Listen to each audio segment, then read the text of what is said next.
Hi, welcome to Story Time with Grammy. This story today is The Great White Man-Eating Shark, a cautionary tale by Margaret Mahy, drawings by Jonathan Allen. There was once a boy called Norvin. He was a good actor, but rather plain. In fact, he looked very like a shark.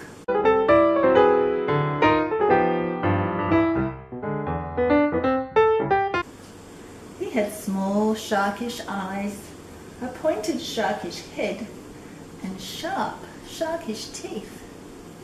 Unfortunately, there are not many plays written with good parts for sharks, so Norvin took up swimming instead. He soon became a good swimmer and learned to shoot through the water like a silver arrow.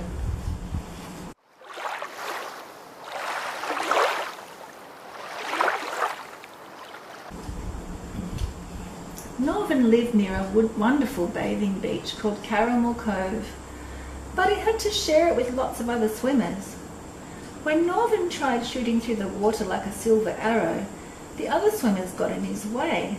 This made him cross and resentful.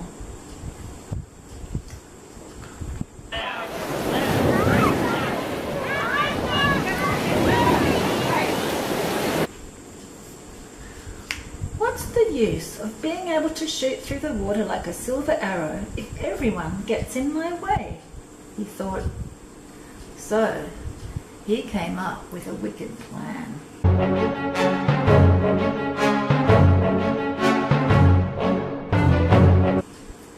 Out of plastic, he made himself the dorsal fin of a great white man-eating shark.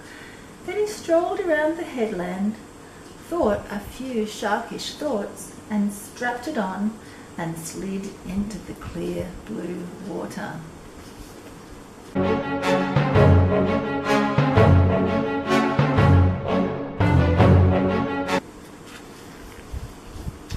Mrs. Scorpio, who ran the cake shop, was bobbing harmlessly up and down in the waves when suddenly she saw the dorsal fin of a great white man-eating shark heading straight for her. If you are swimming and see a great white man-eating shark heading straight for you, the thing to do is leave the water in a quiet and dignified way. But Mrs. Scorpio did not know this.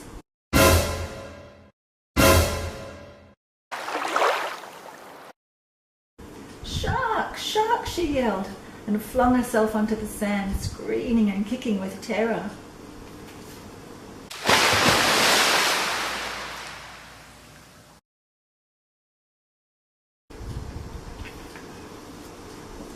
What a panic there was! Up and down Caramel Cove, people grabbed up their children, their dogs, and inflatable canoes.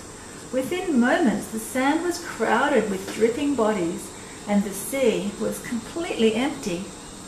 Everyone stared despairingly at the cruising dorsal fin. Many people thought they could just make out the shape of a great white man-eating shark cutting through the water beneath it. Norvin wore the expression a great white man-eating shark always wears when it is hungry, and his acting was so good that even when he came up to breathe, people were convinced he was actually looking for prey.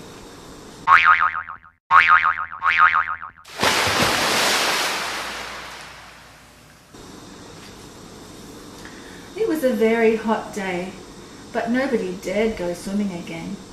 Norvin had the whole of Caramel Cove to himself. He spent all afternoon shooting backwards and forwards like a silver arrow.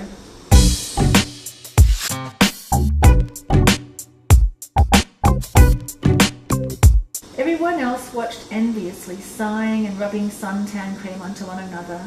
No one dared to share the sea with a great white man-eating shark. At last, Norvin swam around the headland and vanished from sight.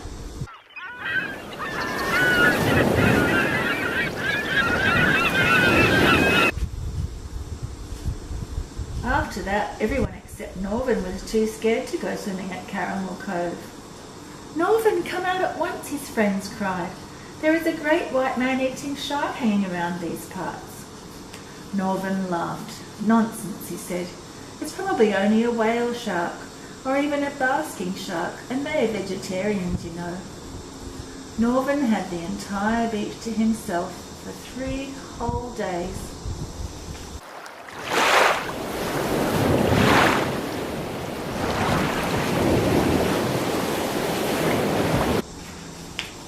However, soon a few brave people, tired of seeing Norvin shooting to and fro like a silver arrow, started swimming again. Others joined them, and soon everyone was splashing around happily once more, enjoying the swimming and the summer.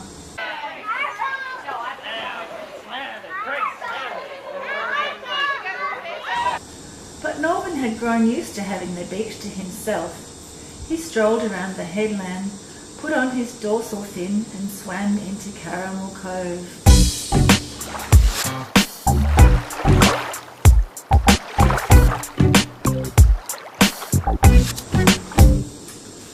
Mr. Dorsey the plumber was showing his little boy Courtney how to stand on his head in the water, something a plumber sometimes has to do.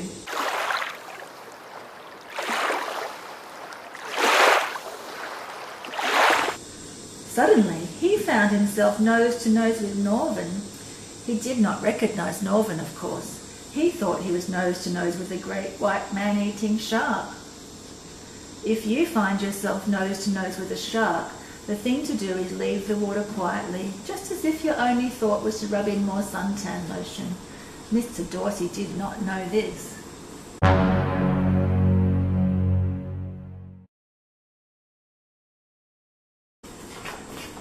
"Shark! Shark!" he yelled, grabbing up Courtney. He flung himself onto the sand, kicking and screaming in terror.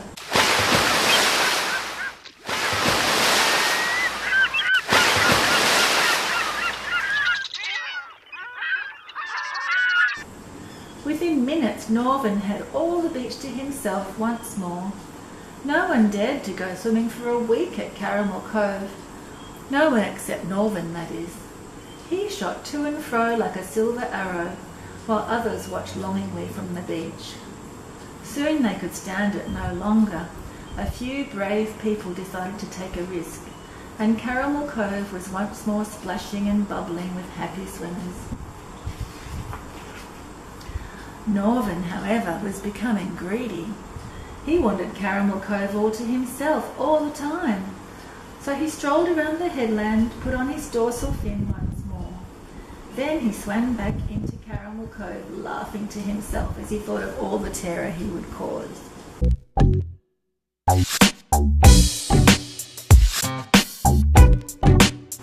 But suddenly, he felt he was not alone.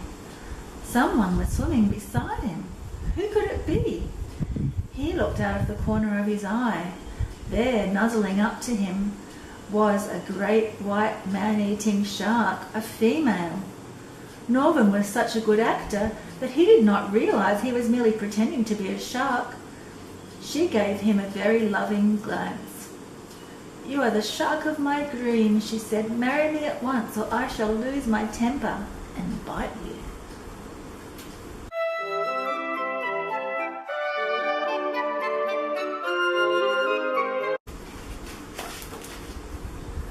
He shot like a silver arrow, dorsal fin and all, towards the beach and flung himself onto the sand where he lay, kicking and screaming with terror.